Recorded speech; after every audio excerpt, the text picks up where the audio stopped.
If I could persuade you to believe what tonight I hope I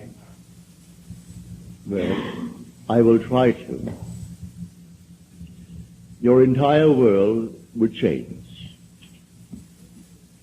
You hear the word God, the word Jehovah, the word Lord, the word Jesus, the word Christ, and you think of something other than yourself, one that is greater, one that you would worship. Tonight it is my purpose to show you that God and the eye of man are one. When you say I am, that is the God of Scripture. Confined as you are, you think, how could it be? God created the universe and sustains it. And here I am, like a little worm, 70 years, and then I vanish. But now let us turn to Scripture. We turn now to the 16th chapter of Matthew. And the question is asked of the disciples, the followers, those who have heard him.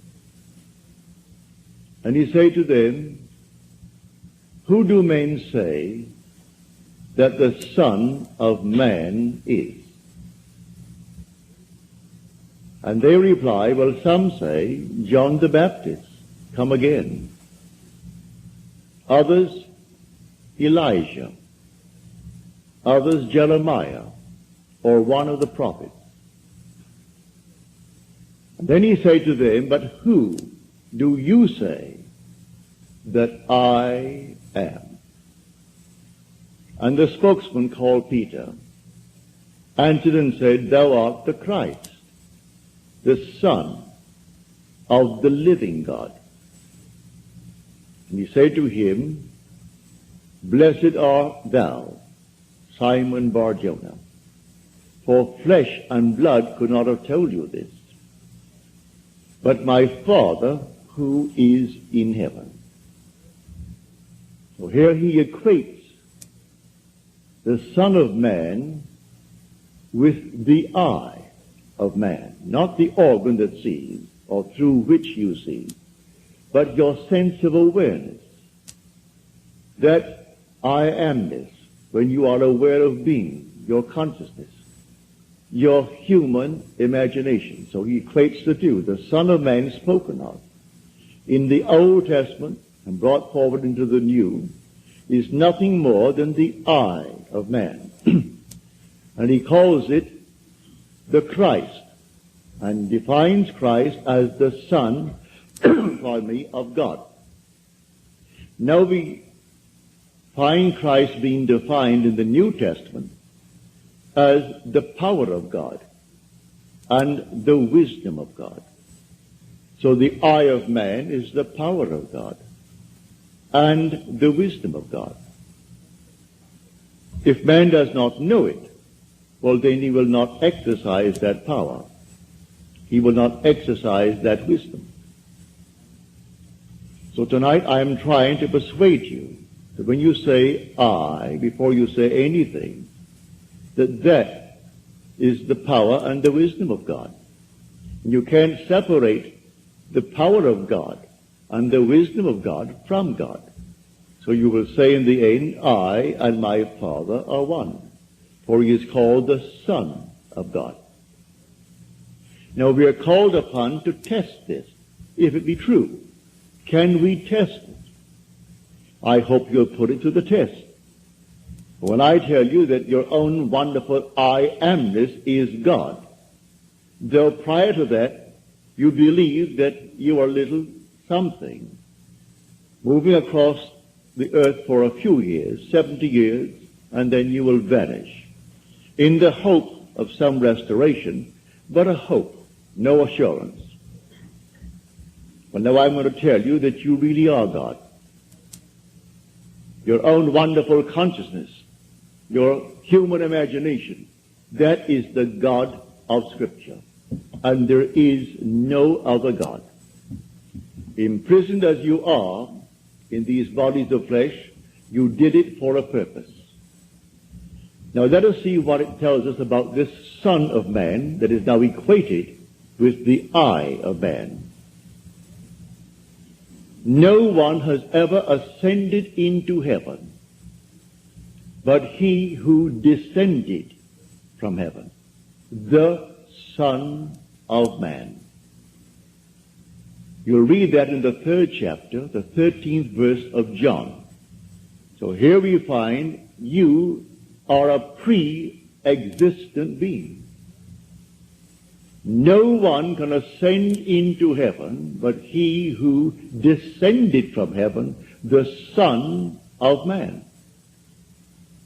Your ascension in the next verse, the 14th verse, is showing you how you ascend.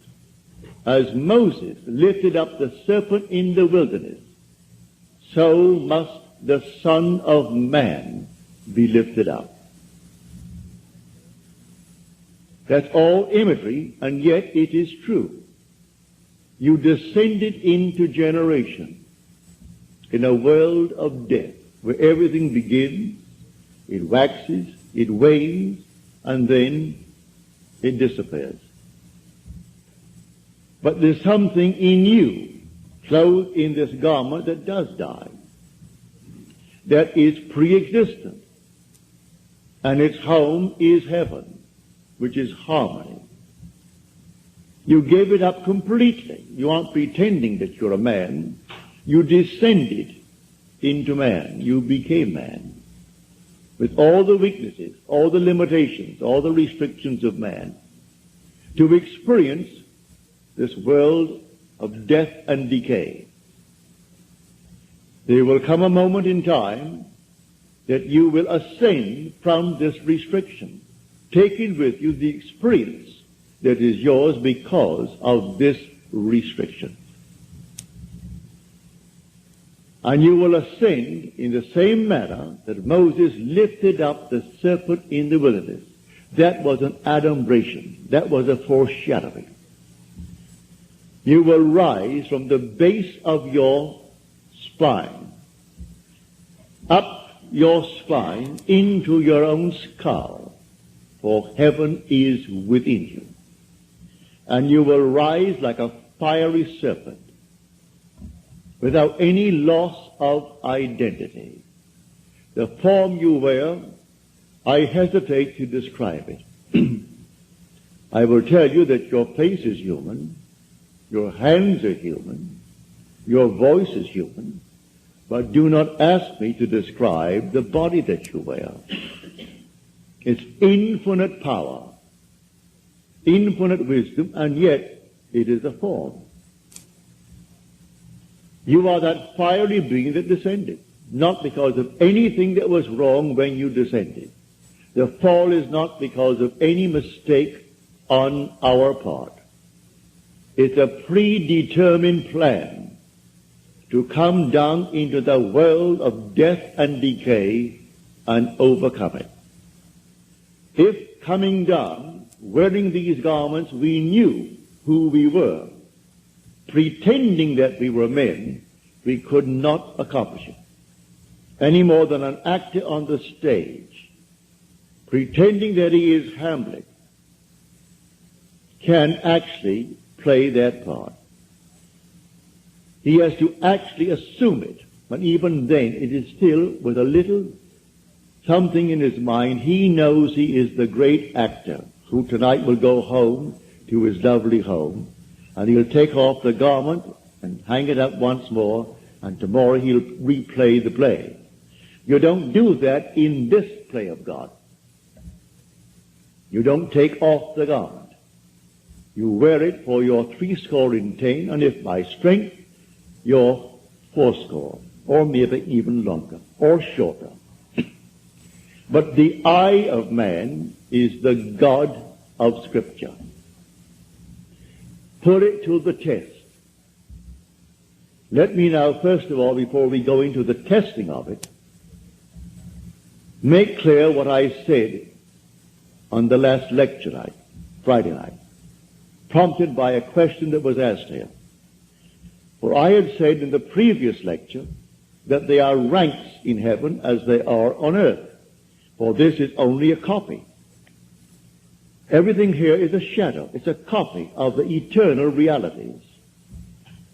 And in the 12th chapter of 1 Corinthians, Paul describes the 10, or the 8 ranks.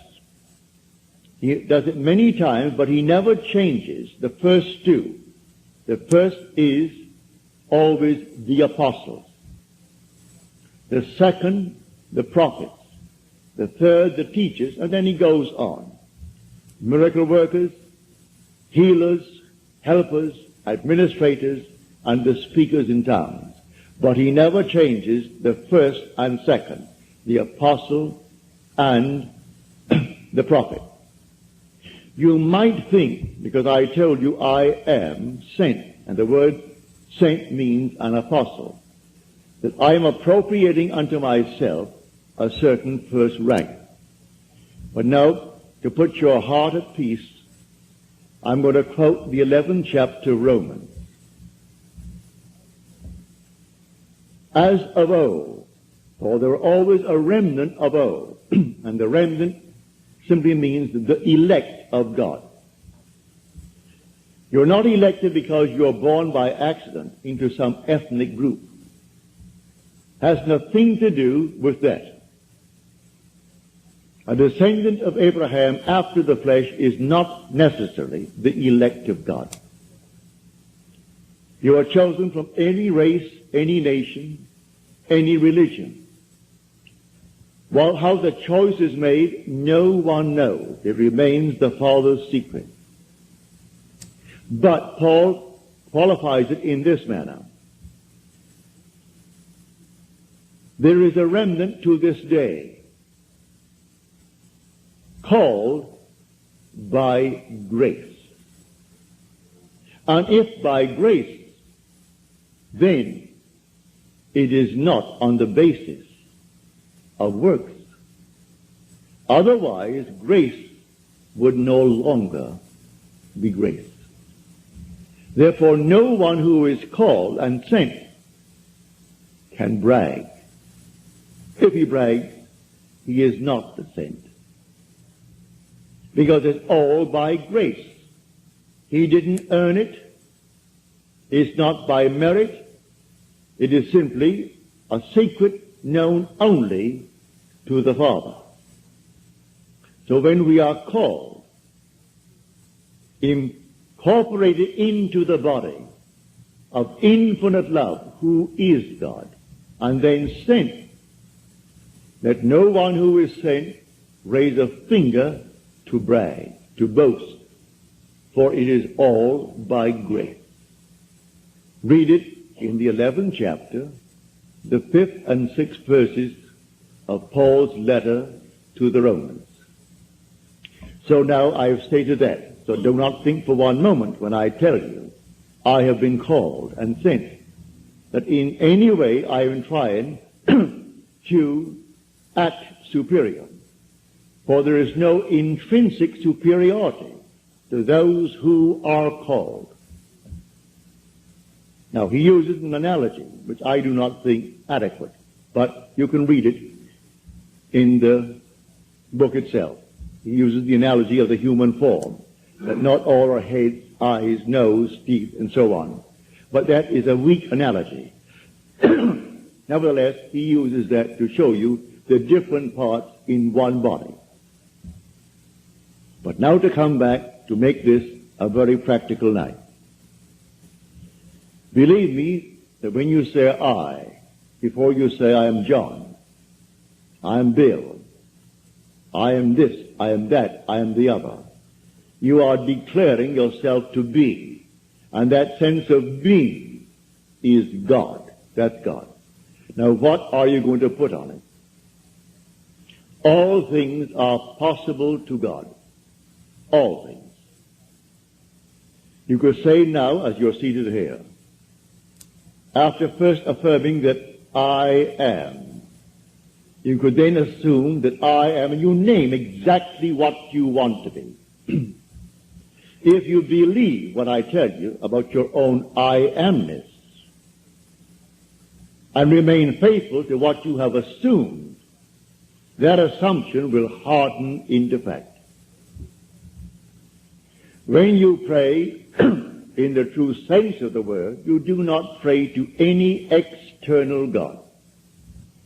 That was my command when I was sent down with the blue bloods. Has nothing to do with the social structure of the world. It has only to do with church protocol. All external worship, all ceremonies, everything that leads the individual outside of himself. To put a little cross on the wall, or the Morgan David, and then bow before it and see it as something external, is not what Scripture teaches. Buried in the Old Testament there is a pattern. So he said, taking the 12, we're going up to Jerusalem. And everything written about the Son of Man, which is the eye of man, will be accomplished. But they did not understand what he said. It was beyond their ability to grasp. He is going up, and only the one who has experienced Scripture, which means he has actually resurrected the pattern, playing the part that is the central part of Scripture. He resurrects the pattern, all within himself. He plays all the parts. He is the one who is born from above. He is the one who comes out of the grave, unassisted. He is the one whose 3 witnesses bear witness to his birth from above. He is the one they cannot see because he is now spirit, yet more real than all the flesh in the world. He is the one who actually sees his son, David, and David calls him father, and he knows he is David's father. And David knows that he is his son. He is the one whose temple, the body, is split in 2 from top to bottom. It is he now who ascends like a fiery serpent from the base of the spine up into the skull. He is the one on whom the dove descends and lights upon his hand like Noah in the ark. And as Noah brought the dove into him, you bring the dove to you, for man is the ark of God. And as the ark contains all things within itself, pardon me, man contains within himself all things. Everything he creates from within himself. And this pattern, the individual awakens within himself. And who does it? The eye of man. And that is God. Now tonight you can test it, as you are called upon to test it. Test yourselves and see. Do you not realize that Jesus Christ is in you? Unless, of course, you fail to meet the test. Examine yourselves to see whether you are holding to the faith. What faith? To have someone tell me that I am a Christian, or I'm a Jew, or a Mohammedan, and holding to that faith that they talk about? No. The faith that I'm talking about tonight. That your own wonderful I amness is God. Test it to see if you're holding to that faith. If you're holding to that faith, and all things are possible to God, you should be able to prove it in the testing. She's not here tonight. She promised she would write me a letter, having told me the story on Friday. But I know she finds it difficult to express herself in writing. She can paint and paint and paint and do all kinds of lovely things in painting, drawing.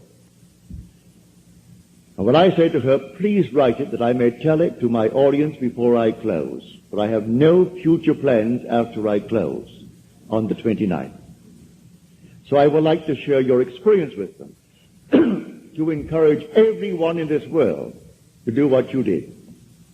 Well, the letter didn't come. I can see her struggling over one page and rubbing out a line because she didn't spell the word correctly, and going over the next one. But she can take a piece of canvas and a piece of paper and do miracles with it.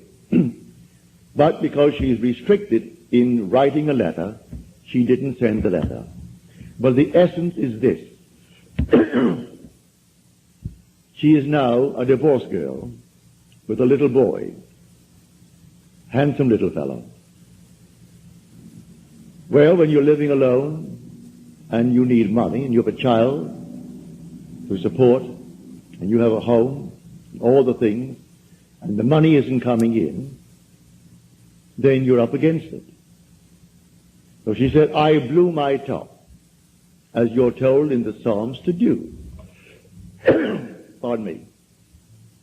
She said, then I applied this principle, and I assumed that I had exactly what I need plus and plus. Then I got a call from First National City Bank of New York City.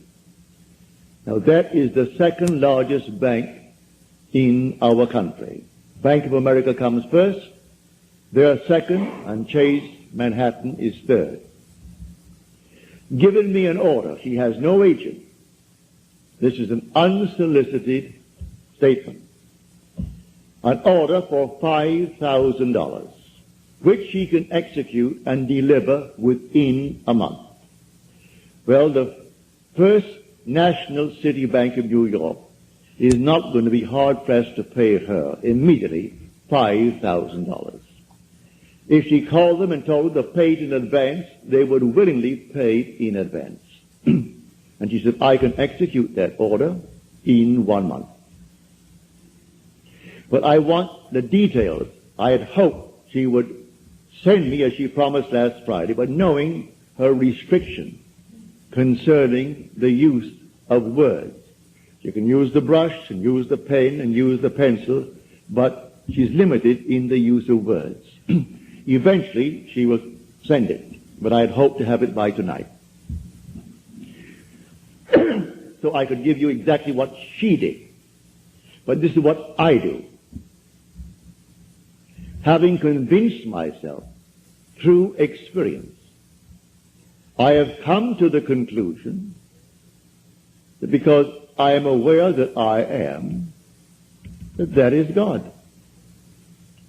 For if by him all things are made, and without him is not anything made that is made, and I start from scratch, only imagining a state, and then I boldly assume that it is real, that I am actually experiencing that state now.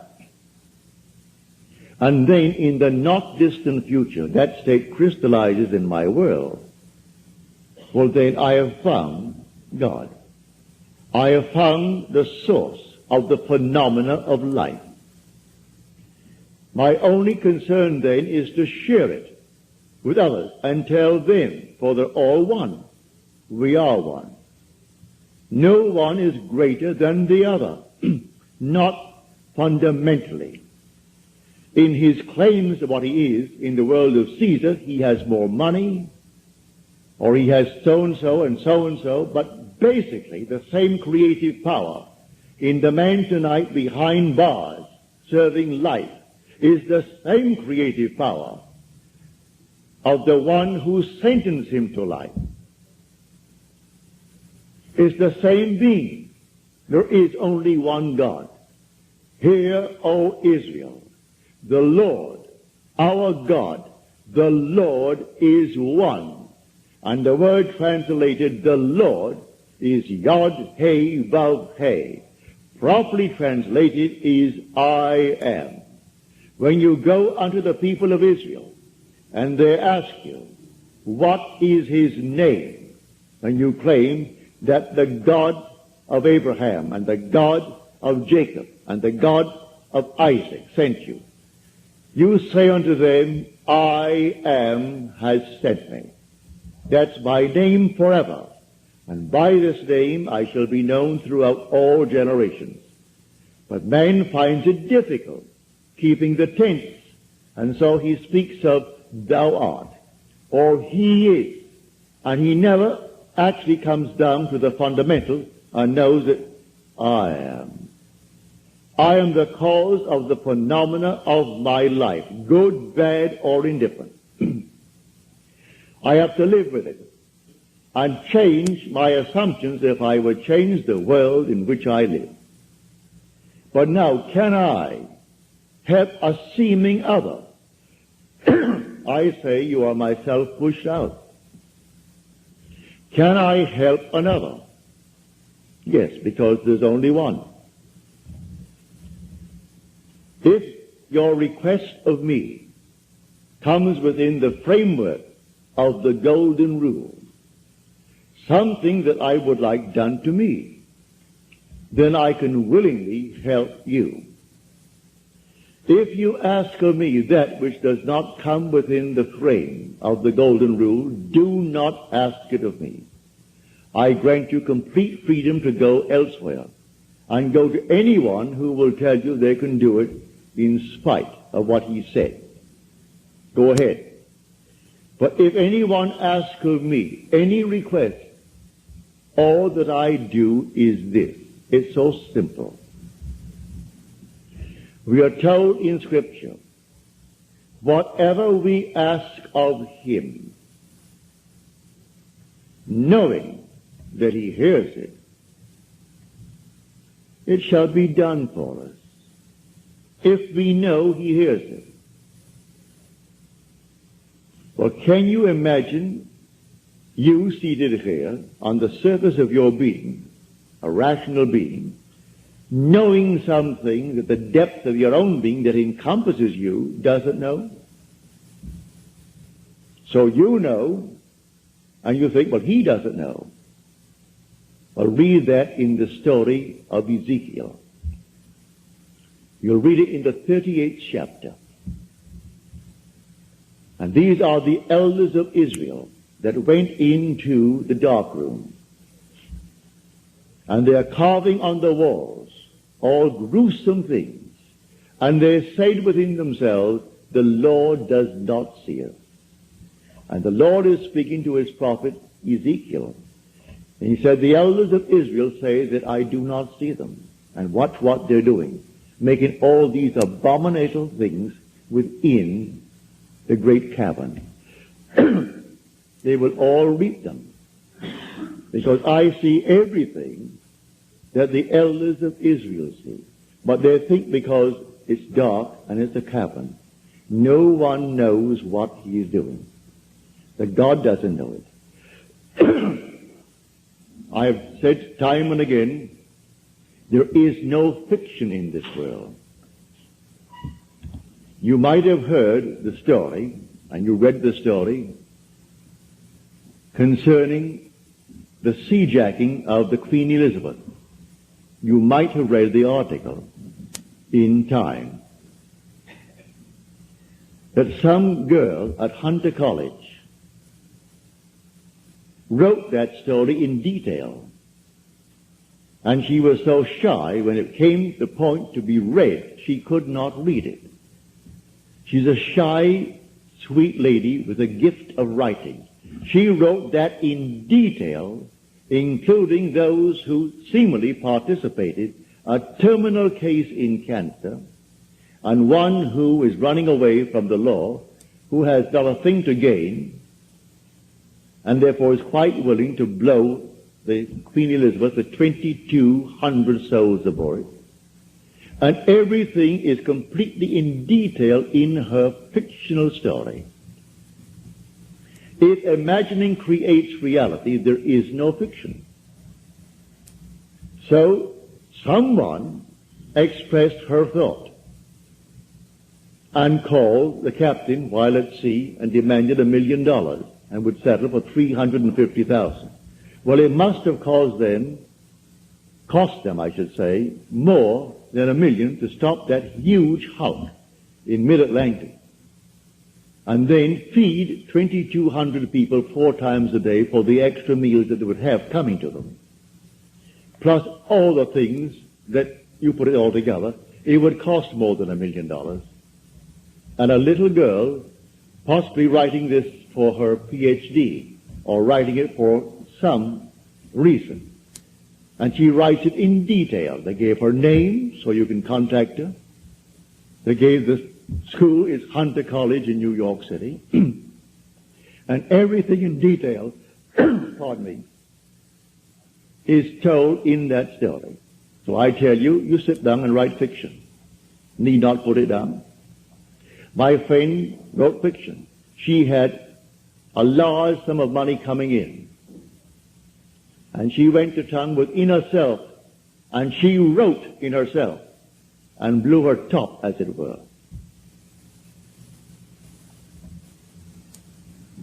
Thank you, Hattie. Thank you.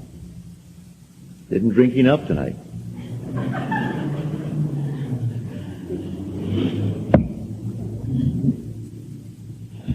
So she, in the depth of her own being, conjured the sum of money that she needed. Beyond, always go beyond. So we are told in the psalm, be angry, but sin not. Commune with your own heart upon your bed, and be silent. Yes, blow your top, but do not let the sun go down upon your anger. Be silent as you commune with self. You don't commune with another, for the self of man is God. So be angry, but sin not. Commune with your own heart upon your bed. You're not communing with another, and then you actually know exactly what you want. And in that state, fall asleep. And in a way that no one knows, and you, in your surface mind, you do not know, it will all come to pass. Everything in the world is created this way, but man does not know it. Who knows tonight who is treading the winepress that is going to cause a change of mind in tomorrow's world? But when they do it, they are intense in the doing it. If you are lukewarm, you're told in Scripture, I'll spew you out. Would that you're either hot or cold. But because that you are lukewarm, I will spew you out. You can't do anything if you're lukewarm. You must be intense about it. You want to be rich? All right, can be rich. You want to be known? You can be known.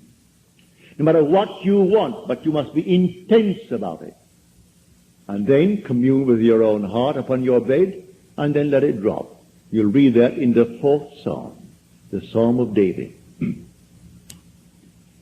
So I say to everyone here, believe me, your own wonderful I amness, your consciousness, your wonderful human imagination, that is God. And all that you behold, though it appears without, it is within, in your imagination, of which this world of mortality is but a shadow. So you can change the shadow if you change the object, for you are the light. He said, I am the light of the world. Change the object that you're holding within yourself and identifying yourself with it. Change that object, you're light enough, and you'll cast a new shadow upon the world. So you say, I am, and you name it. And then you say, I am unemployed. No, I am gainfully employed, making more than I've ever made before. Don't ask yourself how, and why, and through whom. That is not your conscious reasoning mind's concern. If you take the intellectual background, the educational background of those who are making top money in the theatrical world, I doubt that they could pass any college examination. I don't think they could pass any entrance examination to college. Yet they're making $1 million, $2 $2 million a year. Do you think Bob Hope could pass today's examination for entrance into college? Well, all of his material is written for him anyway. Can't even write that. But he has millions, all right, because that's how he dreamt. May I tell you? I know the background of the man. A friend of mine who is now gone from this world played in vaudeville with him. And he would borrow from my friend every week a sum of money because he had to go to that post office and buy a postal money order and send to his bank. He borrowed money that was interest-free because he was sending in money that was not interest-free. He had to send a certain sum of money every week, and he would send it into his account. And borrowed from my friend Harry Webb, who had a band, and they played together. Not in the same act. Harry had his own act. He has a small band. And Harry was the outgoing personality who didn't care about money, and so he wanted money. Hope wanted money. He would loan him the money. He always paid it back the next week and borrowed it again, because he had to have so much in that bank every week. And when they would go into a restaurant and food was left over, like bread and butter, who took it all home? Bob Hope. Bob took all the buns, all the rolls, everything that was there uneaten. He paid for it, and you paid for it. You don't want it, Harry, do you? No. All right, so he took it home. So he has 400 million, so they claim. That was his goal in life. If that's your goal, have it. I speak of another goal. The goal of awakening to who we are. When man awakens from this dream, the whole vast world and all that it contains is as nothing to the being that you are. You came down from heaven, where the whole is yours. As you're told in the 50th Psalm, if I were hungry, I wouldn't tell you, for the world is mine, and all within it. The cattle on 1,000 hills are mine. So why should I tell anyone of my need when it's all mine anyway? I would slay and eat. When you awaken, you don't ask anyone if you awaken from this dream of life. But while you're in it, all right, we're one. This little hand of mine, if it begins to itch here now, it's easier for me to take this hand that is not attached to this and scratch it, and to try to bend this thing out of shape to scratch the back of it. I could rub it here, but why not? This is easier. And take a part of my own being to ease the itch.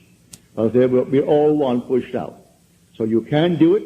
Ask anyone that you trust. May I tell you, if he knows how to pray, he isn't going to burst any blood vessel. He isn't going to get down on his knees and pray to any external God if he knows how to pray. He isn't going to beg of anyone in this world. What he will do, he will simply represent you to himself as one telling him that you have what you asked of him. And when he is satisfied that you told him that you have it, don't ask the second time for the same thing, because he is not going to listen to you. He heard it, he is still hearing it, and he will continue to hear it until that which he has heard is perfectly externalized. So don't think you need several treatments. That's a lot of nonsense. Treatments for what? It either is or it isn't. So when they start getting you on the hook and say, no, I think you'll need more treatments. You'll need more treatments. She or he or the crowd, they do not know what they are doing. When you pray, go within and close the door of the senses. Deny all that seems so obvious. And your Father who is within will reward you openly. But commune with self, for you and the Father are one. So you commune with self. And what does he tell you? Exactly what was asked of you. He heard it, and he has all the ways and means that you on the surface of your being know not of. He will do it. You can ask anything of one if it comes within the framework of his code of ethics. Don't ask anyone who knows how to pray something that does not come within his golden rule. Do unto others as you would have them do unto you. Just as simple as that. And most of the requests would come within that rule. And so you simply hear it. And then you drop it completely. And in the depths of your own being, you're still hearing it. And the Father knows all means, all ways. And so he singles out the best way to externalize it. Here in New York City, many years ago, this lady, a lady of considerable means, she left her home in New York City and went off to Paris with her 2 children, leaving her home and her maid. Before she returned, the maid took all of her furniture and took it away. When she returned, the apartment was there. Rent was paid every month. But there was no furniture, not a thing in it. She employed a private agency, told the police department, told all the authorities in New York City, and plus her private agency. At the end of a few months, they did not turn up one thing concerning that stolen property. She came to see me. I said, all right, you're seated there and I'm seated here in my apartment, aren't we? Now, you are not seated in my apartment. You are seated right now. Close your eyes. You're seated in your own apartment. And you had a grand piano? She said, no, I had a piano, but it wasn't a concert grand. It was grand, but not a concert grand. And on it, I had my pictures of my 2 children. And I had pictures of the wall. She told me what they were. And the furniture, I said, all right, refurnish that place as you left it. You have a memory. She did. Now, when I stopped talking, it's because you have refurnished that place to me. Now, you're going to go in, and you aren't going to see your apartment from my apartment. You're in your apartment. And you can feel your chair, and get off your chair and feel the piano, and see the children, the pictures of the children, and that's what you're going to do. She agreed she would do it.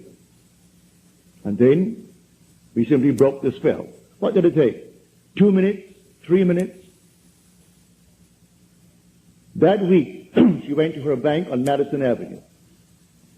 As she was coming out of the bank, she had a past history of a little mental state where she was put away for a while because she needed psychiatric treatment. And the bars on this window reminded her of her past history and therefore addled her for a while. So she came onto Madison Avenue and turned south instead of turning north where she should have. When she discovered her mistake, she was at the end of the block. When she got there and discovered her mistake, she looked down, and 2 very familiar ankles were standing right before her. She came up to the face, that's her maid. And the maid spotted it and started to scream. She went over to the maid and grabbed her before the light changed and hailed the oncoming taxi and said, you're taking me right now. And the maid, who could have killed her, she was so big and strong, was so reduced to impotency because of the discovery. And the maid took her to the place where she had stored that furniture. She said, I'm not bringing action against you. I want my furniture. And she got it back into her own apartment within the week. A seeming mistake was the way the Father laid her. All I ask is to go to the end. If I go to the end and give thanks to the end, and for the end, it's done. Now let the one in the depth of my own being devise the best means to take me to that end. The end is where I start. The end is my beginning. And that is a story that I know from personal experience.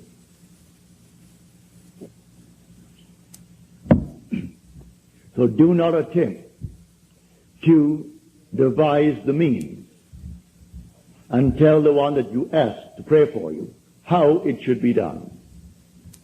He will lose all interest and turn his back and say, go elsewhere. You don't go into a doctor's office and tell him what he should do. If you go to him because you trust him, well then you either going to trust him and continue, or you're going to leave him. Well, if you go to someone that you really believe who knows how to pray, don't tell them how to do it and what means should be employed in order to do it. He is going to go to the end if he knows how to pray. The end is where we begin. In my end is my beginning. And we're always ahead of our evidence. So I go to the end. I see the whole thing done, and then drop it, and let it happen in my world. So to come back, the I within you now, when you say I, no matter how little you have thought yourself so far, may I tell you, you are the infinite God. And when the story of Jesus Christ repeats itself within you, you will know it's all I. No one called Jesus is going to appear. He is not going to push any stone away from you when you come out of that tomb. And then you'll know the words of John.